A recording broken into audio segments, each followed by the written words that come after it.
Dans moins de 24 heures, le monde entier va célébrer la journée des droits de la femme. À découvrir dans ce journal, une femme maraîchère qui nous parle de sa vie quotidienne. Madame, Messieurs, bon après-midi à vous. Nous sommes très heureuses de vous retrouver au 13h32 ce lundi 7 mars 2022 pour vous informer. Un litige oppose la Société nationale d'électricité, SNEL SA, et une firme américaine. Cette situation les a conduites à la saisie des comptes de l'ambassade de la République démocratique du Congo à Washington. Le dossier est sur la table de la ministre d'État, ministre de la Justice, Rose Mutombo. Détail explication, Oscar Malkaï. Un litige oppose l'entreprise SNEL à une firme américaine qui avait offert ses services à cet établissement public.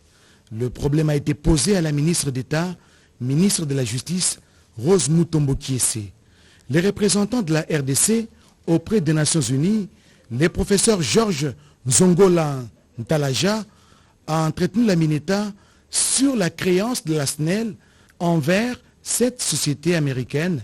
Conséquence, les comptes de l'ambassade de la RDC aux USA ainsi que ceux des agents et personnels diplomatiques ont été bloqués depuis plus de 6 mois. Et le tribunal fédéral de la région de New York a décidé de bloquer tous les avoirs congolais aux États-Unis. Et ils ont commencé avec notre ambassade qui n'a pas grand-chose. Et non seulement ils ont bloqué notre compte bancaire de la mission, ils ont bloqué les comptes des individus, les comptes des diplomates. Qui ont leurs économies sont là et ne peuvent pas danser depuis septembre de l'année dernière. Donc nous parlons maintenant de 6 mois où les gens n'ont pas accès à leur compte bancaire, et ils n'ont pas accès à leur salaire, le loyer, ainsi de suite. Donc la ministre d'État nous aide déjà. Elle a engagé un cabinet d'avocats à New York pour suivre l'affaire. Un accord mérite d'être trouvé pour éviter à la RDC ces désagréments. Le complexe sportif de l'université de Kinshasa, longtemps abandonné, sera bientôt réhabilité avec l'appui financier du ministère des Finances et des partenaires japonais. La signature du contrat annonce déjà le début des travaux. On en parle avec Rodé Panda. L'université de Kinshasa Solution n'est pas un simple slogan, mais une réponse à tous les problèmes de notre société. C'est le cas du secteur sportif qui n'est pas un reste. La signature du protocole d'accord entre le ministère du Plan et l'Université de Kinshasa pour la réhabilitation du complexe sportif de l'Unikin, abandonné à son triste sort depuis belle lurette, est la solution pour rehausser cette discipline, explique le recteur de l'Unikin, le professeur Dr Jean-Marie Kaimbentumba. Je pense que notre prière, le cri de l'Unikin Solution, a été entendu. J'ai saisi l'occasion pour remercier sincèrement son Excellence, Monsieur le ministre des Finances Kazadi, qui était l'alumni de cette université. Et aujourd'hui, la délégation de finances, du ministère des Finances passe, elle, de la parole, de l'intention à l'action. Clément Bikaï, coordonnateur adjoint de la cellule de suivi de ce programme appuyé par les bailleurs de fonds du ministère des Finances, revient sur quelques détails. Son Excellence, le ministre des Finances, a obtenu la réhabilitation du complexe de la piscine avec toutes ses dépendances, notamment la tribune, les vestiaires, les locales de machines, et l'électrification et le renouvellement des équipements. Une fois réhabilitées par une entreprise chinoise, les différentes équipes sportives nationales seront bien fournies en athlètes de qualité. Il faut rappeler que ce complexe sportif a mis à la disposition du pays un bon nombre d'athlètes dans les différentes disciplines sportives. Cérémonie de clôture de la session de formation des cadres de la SNEL sur les nouvelles technologies de l'information et de la communication. C'est un reportage signé Yvette Makuntima. Les directeurs chefs des départements, les directeurs de la Société nationale d'électricité SNEL SA étaient à l'école du savoir, question de se mettre à jour.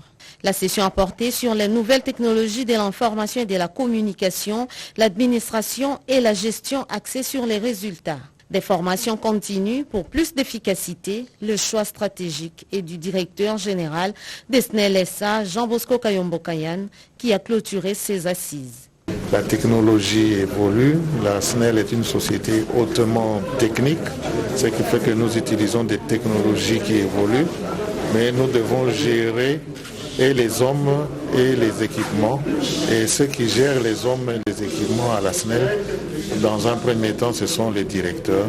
C'est ainsi que nous avons fait une session, un séminaire d'encadrement des directeurs de la SNEL pour pouvoir justement transmettre cette culture de l'entreprise de façon à mieux gérer l'entreprise. Une entreprise, on doit former en permanence son personnel. Le directeur de la formation Kouété dit répondre aux besoins en ressources humaines compétentes. Elle a porté sur les valeurs managériales et aussi sur la communication et relations. Et tout cela, nous avons résumé dans ce que le directeur général a appelé la culture d'entreprise. La directrice des marketing, Nyango, s'est chargée de la lecture du mémorandum dressé à l'intention du directeur général des SNEL SA. Coup de filet réussi par l'unité anticriminelle de la police nationale congolaise qui a mis la main sur plusieurs bandes des bandits. Ces dernières ont été présentées au général Silvano Kasongo, nous rapporte Edith Chala. La vidéo était devenue virale sur la toile. On y voit ce policier qui rançonne avec insistance un conducteur.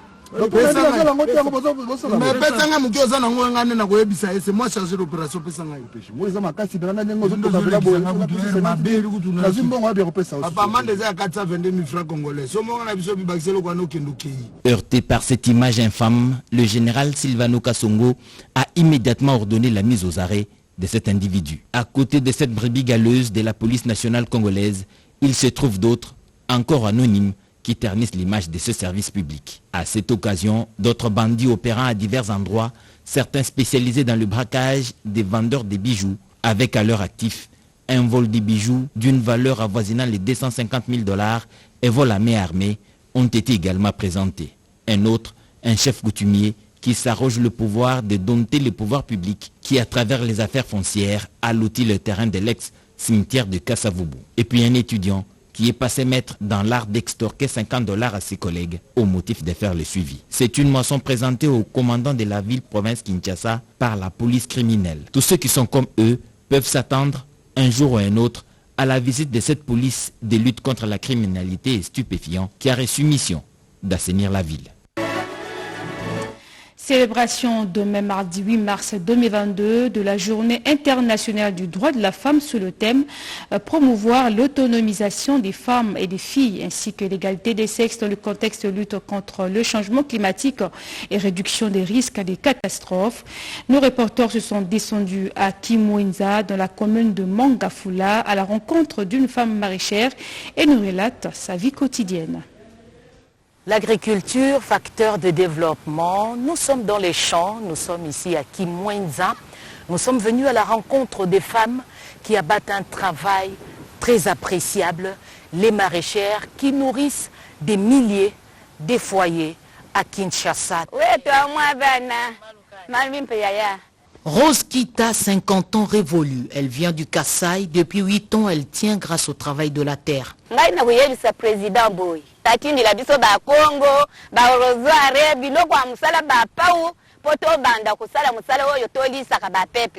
Nous attendons du président de la République des outils aratoires. Je gagne de l'argent grâce à ce travail. Je n'ai pas besoin de retourner au Kasaï. J'ai trouvé du diamant dans les champs.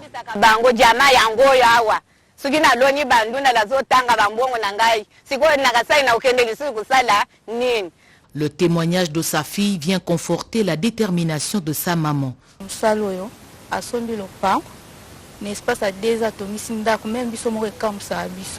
En 2 ans, maman a construit une grande maison. N'eût été ce travail, j'aurais déjà été rendue fille-mère.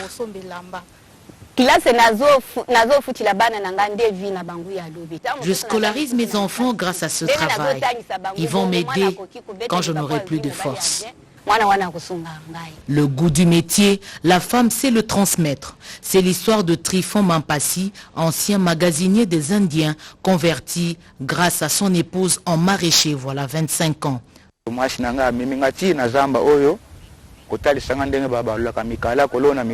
Ce travail d'agriculteur, c'est ma femme qui me l'a appris.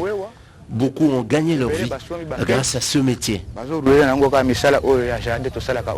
Sur le lit de la rivière, il faut s'attendre à des pertes avec la montée des eaux. Toutes ces cultures sont emportées. Nous produisons pour nourrir la population. Nous avons besoin également du soutien du gouvernement. Les produits cultivés ici terminent leur course dans les assiettes et le contact avec ces femmes courageuses prouve qu'elles nettoient les légumes fraîchement récoltés dans les eaux boueuses de la Lukaya. Il est urgent de leur apporter ce qui manque pour plus de valeur à cette corvée. Elles se plaignent également des difficultés de transport pour atteindre les points de consommation. Et puis sachez que les nouvelles technologies ne sont pas l'apanage des hommes. En ce mois de mars, mois dédié à la femme, Thérèse Isaïe Kirongezi, conceptrice du célèbre robot roulage, vient de fabriquer un respirateur made in DRC. C'est une découverte de Chati Kiweme Maurice Mbewa. En République démocratique du Congo, quelques femmes se sont distinguées dans le domaine de la technique. Il s'agit des Dio Thérèse Isaïe Kirongozi et Raissa Malou qui viennent de mettre en place un aspirateur médical Made in Congo.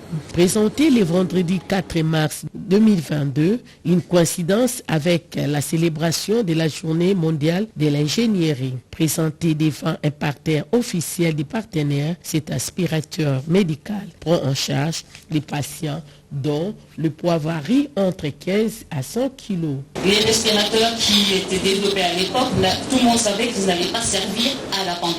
Parce qu'il faut un temps, évidemment, avant que le respirateur quitte sa phase de développement et rentre dans la phase clinique.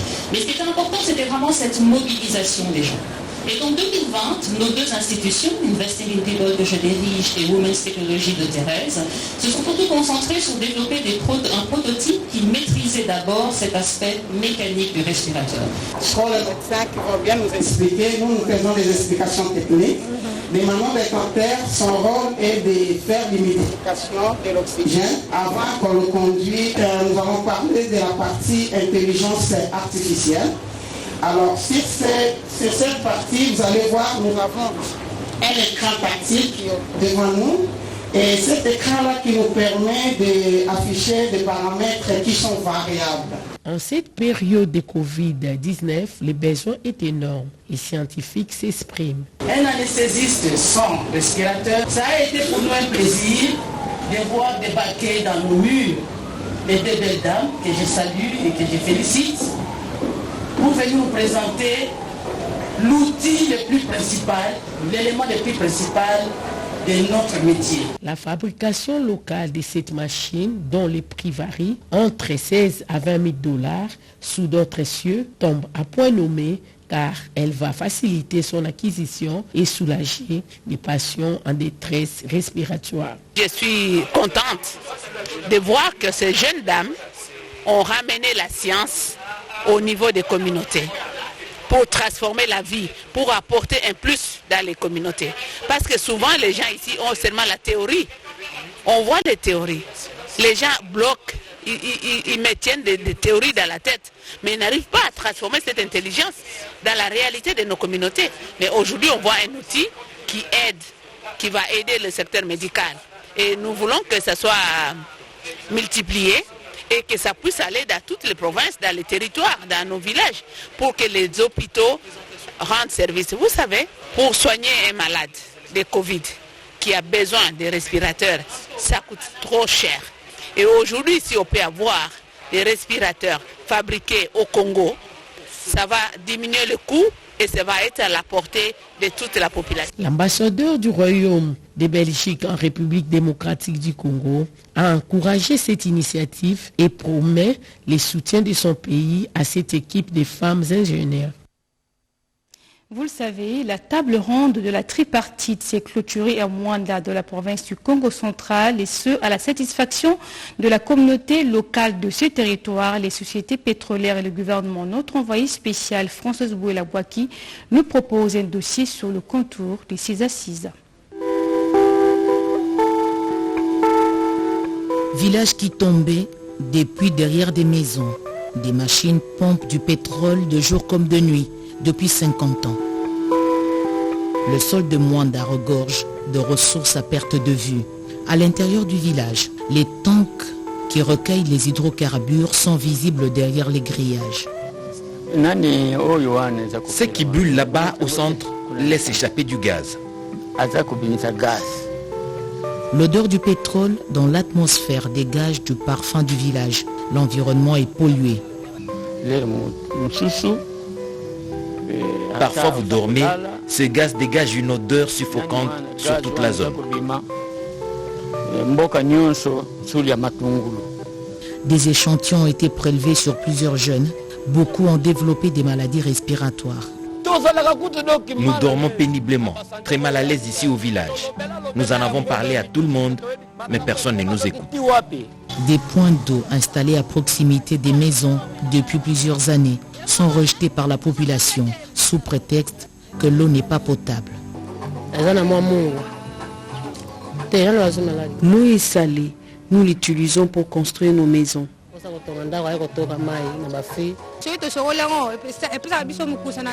Cette eau cause des démangeaisons sur la peau. S'observe la mousse pour la lessive. Contourner ces installations donne une meilleure vue des torchères.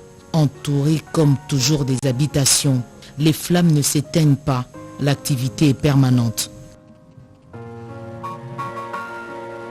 Benoît Nganga, 94 ans, est le doyen du village.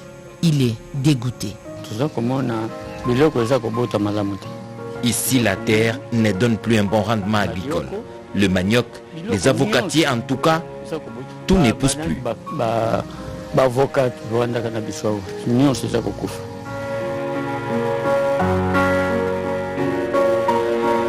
Le village qui tombait est éclairé. Il compte une église catholique, un petit centre de santé pour prendre en charge les petits bobos. Les jeunes se retrouvent pour l'épanouissement dans ce centre culturel construit au milieu du village. Qui des villageois et des installations pétrolières sont arrivés les premiers.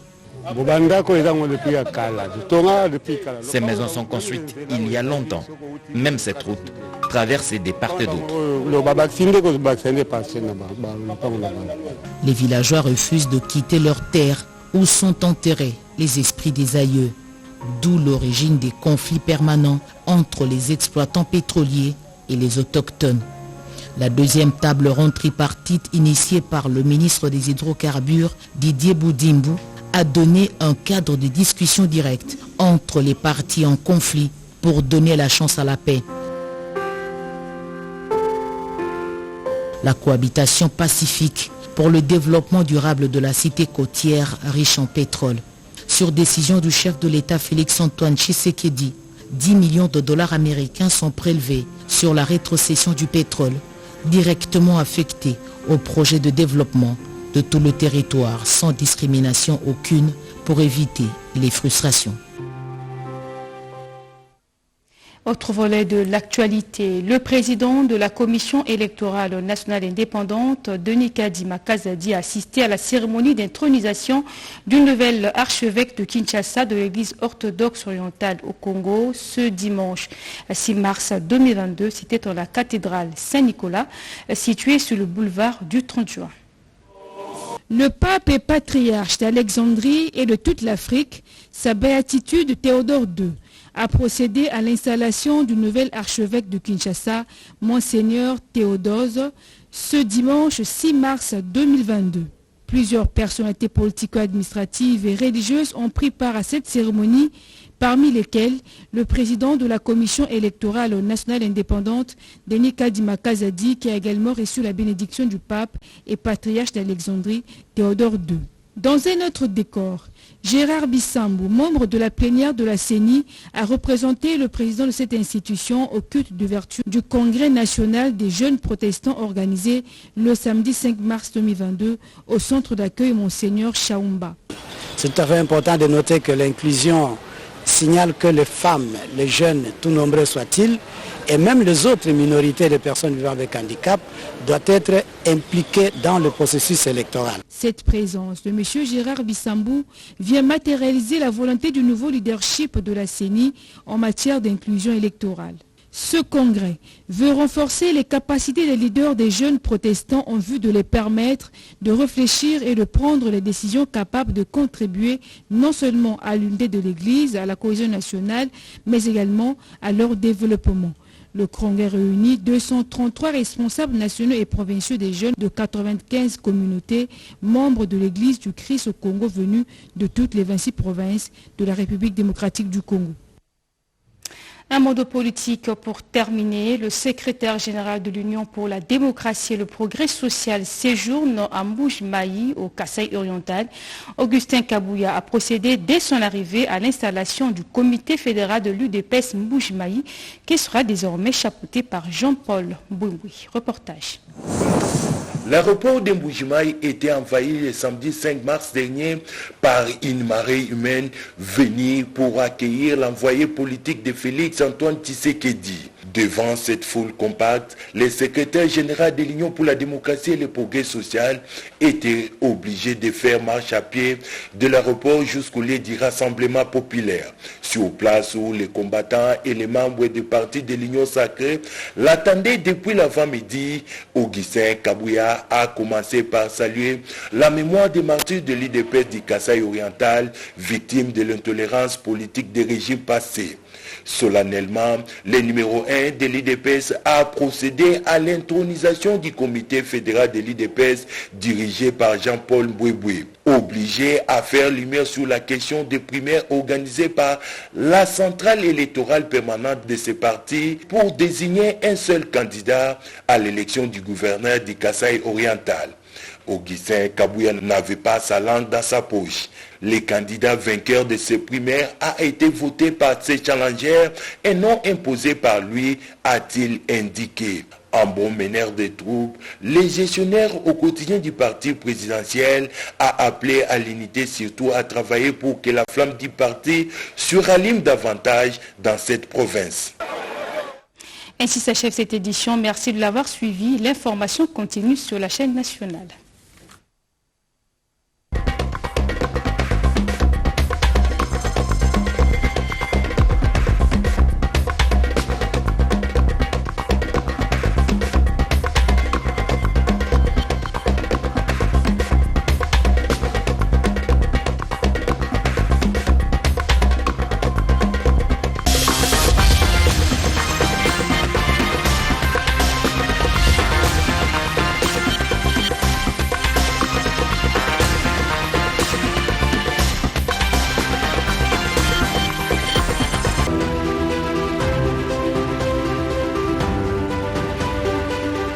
Sous les hauts patronages du chef de l'État, son Excellence, Félix Antoine Tshisekedi Tshilombo.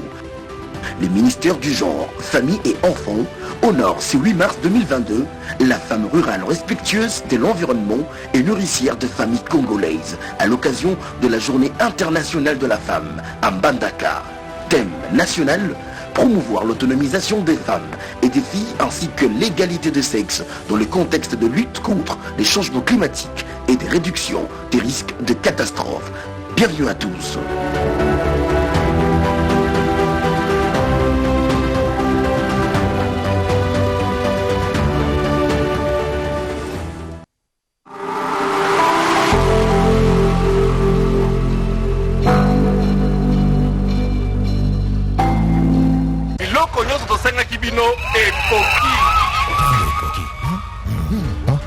Ils ont jeté lokola tolingi bino mingi moto na moto akamata obeya ye